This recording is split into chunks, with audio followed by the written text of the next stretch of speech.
Hello আসসালামু আলাইকুম viewers, আর একটি নতুন ভিডিও নিয়ে আপনাদের সামনে উপস্থিত হলাম।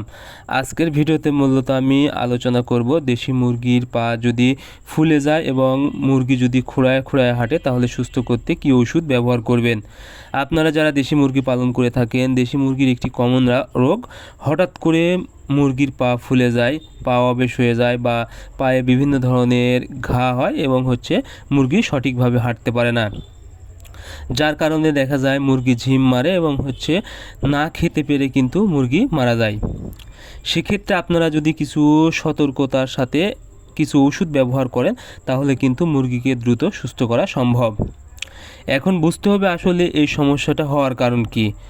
কারণ দেশি মুরগি কিন্তু বিভিন্ন জায়গায় যাতায়াত করে, যার কারণে দেখা যায় নোংরা পানিতে বা নোংরা স্থানে যাওয়ার কারণে বিভিন্ন ধরনের ব্যাকটেরিয়া পায়ে প্রবেশ করে, যার কারণে কিন্তু পা ফুলে যায় এবং বিভিন্ন ধরনের ঘা বা রোগে আক্রান্ত হয়। সেক্ষেত্রে কী করবেন, সর্বপ্রথম যদি মুরগির পা এরকম সমস্যা হয় তাহলে এই মুরগিটিকে অবশ্যই আপনারা আলাদাভাবে একটি শুষ্ক সুন্দর স্থানে, পরিষ্কার স্থানে রেখে দিবেন সারা পর্যন্ত, এবং তাৎক্ষণিকভাবে আপনারা মুরগির পাটি অর্থাৎ ক্ষত স্থানটি একটি পটাশের পানি দিয়ে পরিষ্কার করে দিবেন। কোনোভাবে যেন জীবাণু আর আক্রান্ত করতে না পারে বা ব্যাকটেরিয়া যেন আর বাড়তে না পারে সেদিকে অবশ্যই খেয়াল রাখতে হবে, এবং এর জন্য আপনারা অবশ্যই নিয়মিত পটাশের পানি দিয়ে পরিষ্কার করে নেবেন। এবং এরপরে আপনারা ওষুধ হিসেবে ব্যবহার করবেন রেনামাইসিন 1 গ্রাম 1 লিটার পানিতে, এবং আপনারা যদি ট্যাবলেট ব্যবহার করেন একটি ট্যাবলেট 4 লিটার পানিতে। রেনামাইসিন মূলত ব্যথা এবং হালকা জ্বর আসতে পারে মুরগির এই সময়, সেটাতে অনেক ভালো কাজ করবে এবং এটার দামও অনেক কম।